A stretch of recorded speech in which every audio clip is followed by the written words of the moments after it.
Being an architect, it's not a profession. It really is who you are. There's no separation between me as a person and me as an architect. I always thought that architecture can really make a difference into someone's life.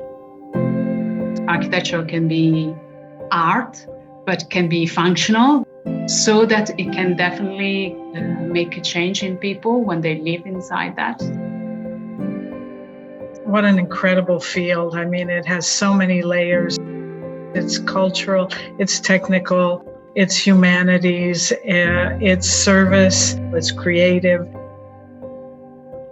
Women don't want to be known as women architects. They just want to be known as excellent architects.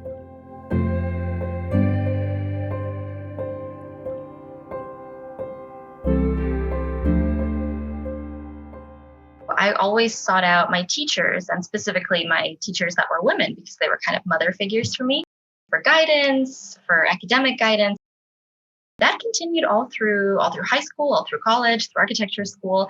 And when I graduated, I kind of noticed that this built-in system of mentorship that you have with your professors, it didn't really exist in professional practice. And so I kind of took it upon myself to seek out this mentorship. I eventually decided that I want to interview the women that are mentoring me and share their thoughts and their career journey and their advice with others. And that all led to Madam Architect.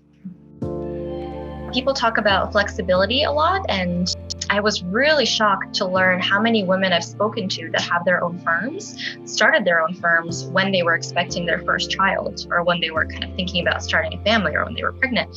And that was a huge eye-opener to me, just, the flexibility that women and in general that professionals need. And people say different things about mentorship. A lot of people say they didn't really have people to look up to. The response that I got to the interviews was insane, kind of like really amazing. One of my really best friends in the industry messaged me one day, and I was publishing the interviews on a Thursday morning. And she said something like, Thursdays are the best day of the week now, of the work week, because I have this Madam Architect interview to look forward to. So just hearing feedback like that, and how much energy seemed to be around this project, I knew that I couldn't stop it. People talk to me about how, wow, Madam Architect really gained momentum so quickly. It kind of just got off the ground so fast. And I think what it is that it was super needed. I knew that I wasn't the only young woman in the field with the questions that I had, but I didn't know how many other women kind of felt the same way. And I think, the success of Madam Architect and the following we've built is just a reflection of that.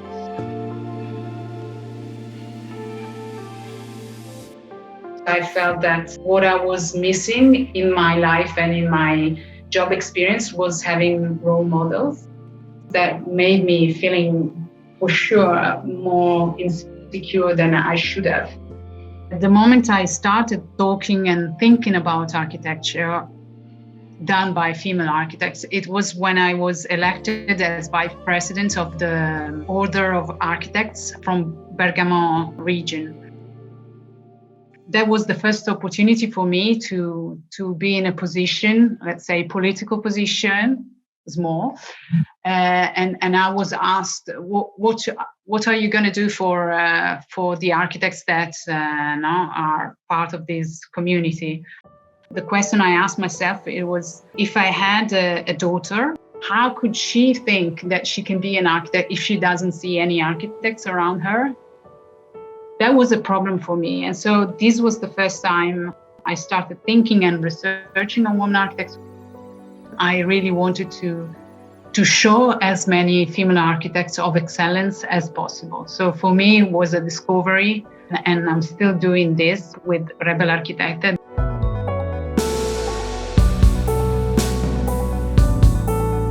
We found lots of female architect studios in Sweden, in Norway, in United States, in Canada, in Australia. We still don't have enough representation, and there is still to battle a lot on this, and I'm happy to do it because I think it's important. Everybody wants to change, men and women needs to change, and they're already supporting the change, but We still have to show the students that they have to stay in the profession to make the profession a better place for everybody, really. Today in India, almost 50% of the architecture students are women. But when it comes to the workspace, it's hardly 20%. So where does the 30% go? Where do they disappear? Of course, women have the final responsibility for the family.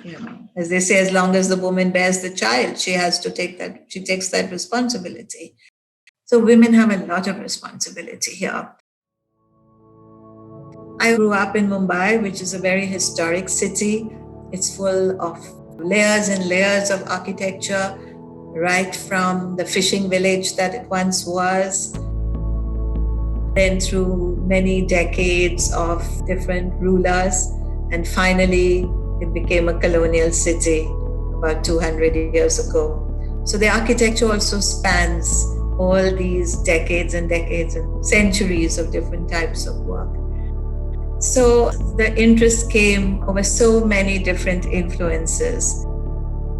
We were brought up by family and went to a school where nothing was impossible just because we were women. So we never thought ourselves as being different. So that to me was the biggest advantage, that we inherently didn't have the weakness to feel that we were different.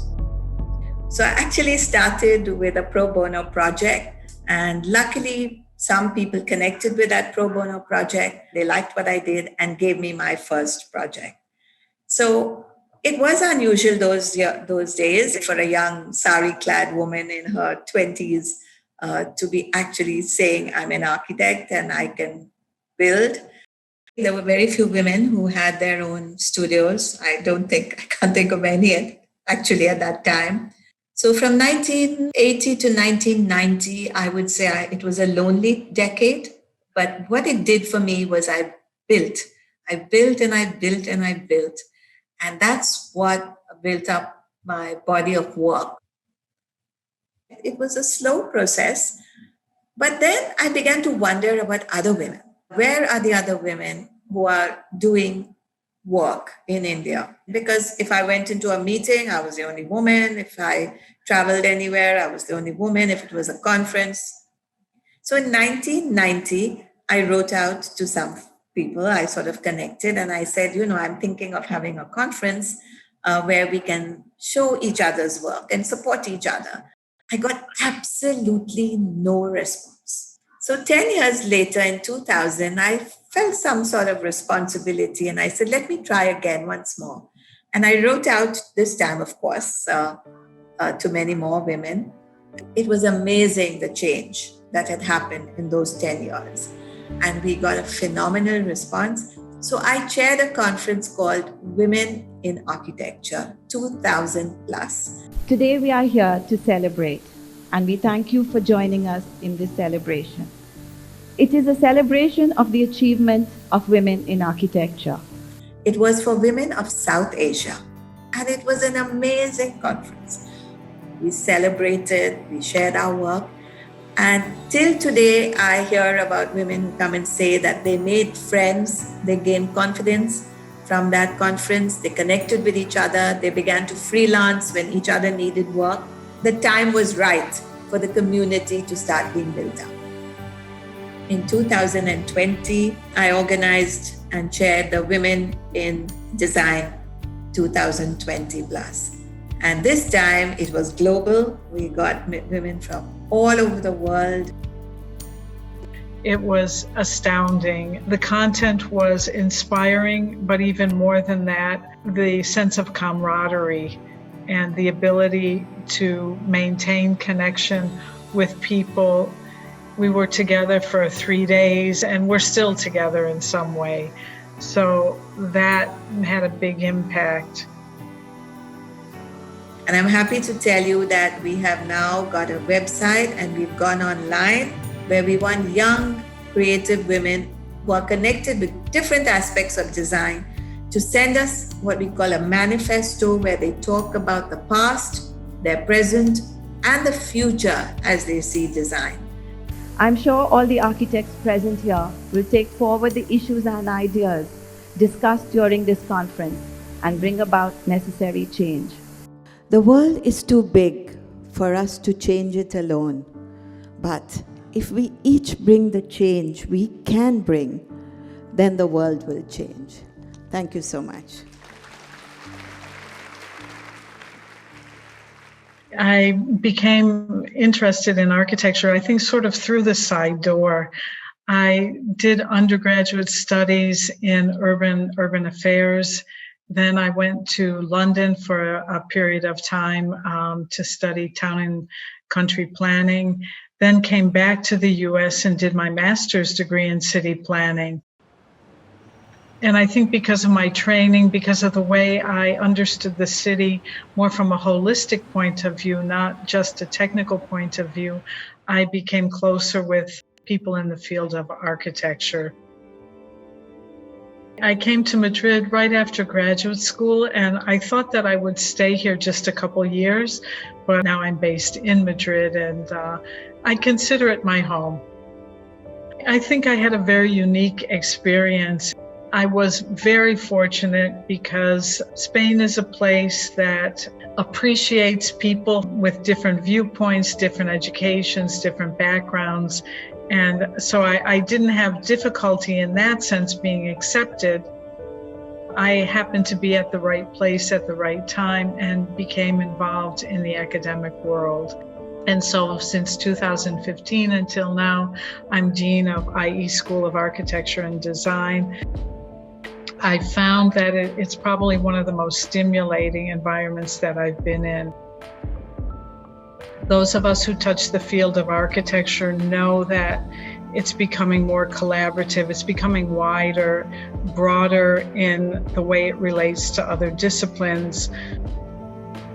Architecture is a slow profession, buildings last a long time, but also in the design process, there's usually more than one alternative that will work well. And you sometimes have to devote a big effort to find those alternatives. Having women in leadership roles, this diversity allows people to think more broadly. When you have a very narrow team and everybody holds the same opinion, you don't really have a lot of innovation because you're not thinking beyond the norm. When I look back, at the beginning of my career, when you're seen as an outsider, someone who's young, trying to do things, you're not a threat to anybody. I think the more I moved up in my career, the more I was vying for positions where men would be competing. I think it became more difficult.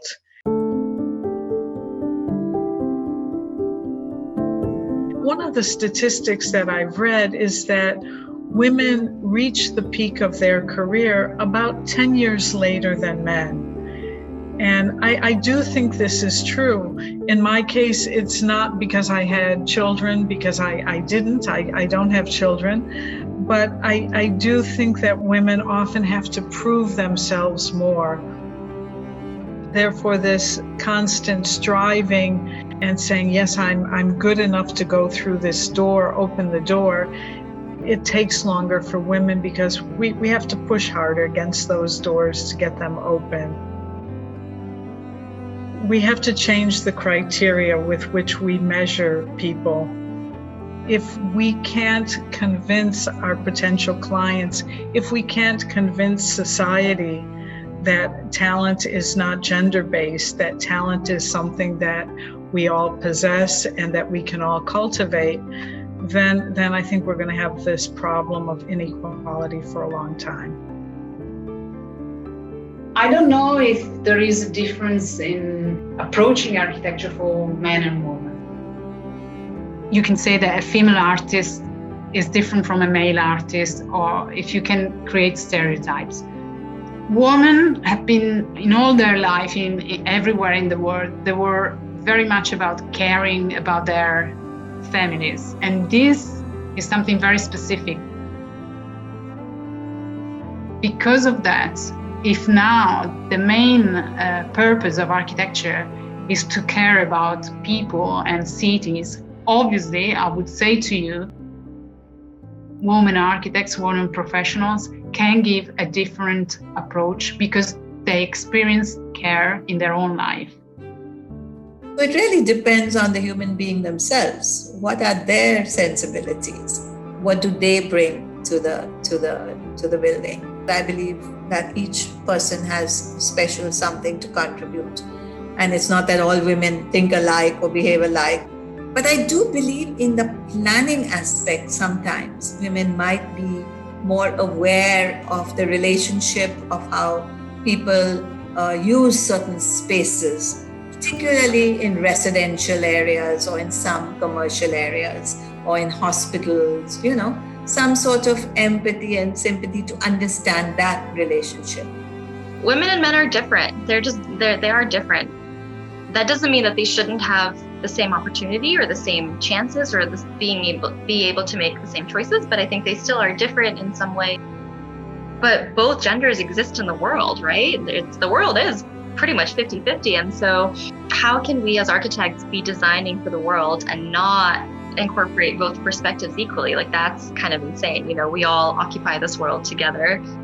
And so I think the opportunities for making that world and opportunities for having ideas for that world should 100% come from both.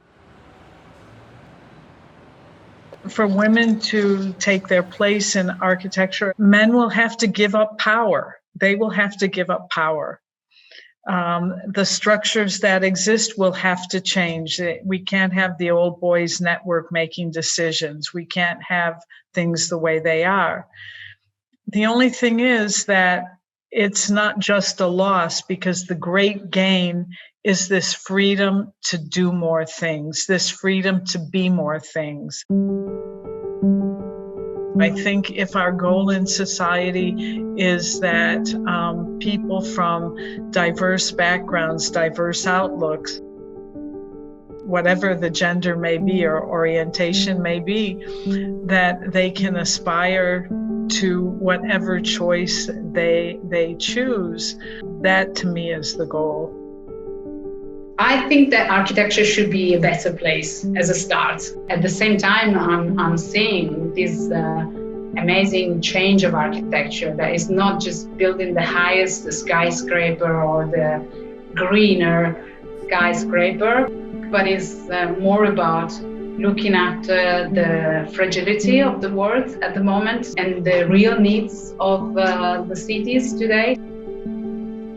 All over the world, I've interviewed women, and their highlights and their favorite projects and favorite projects to have gone through the process of, it's never the tallest or biggest or whatever it is. It's about a really special idea, a really special context, a really special mission of the project. And so I think women all over the world are helping us redefine the definition of success within architecture and also the definition of good architecture.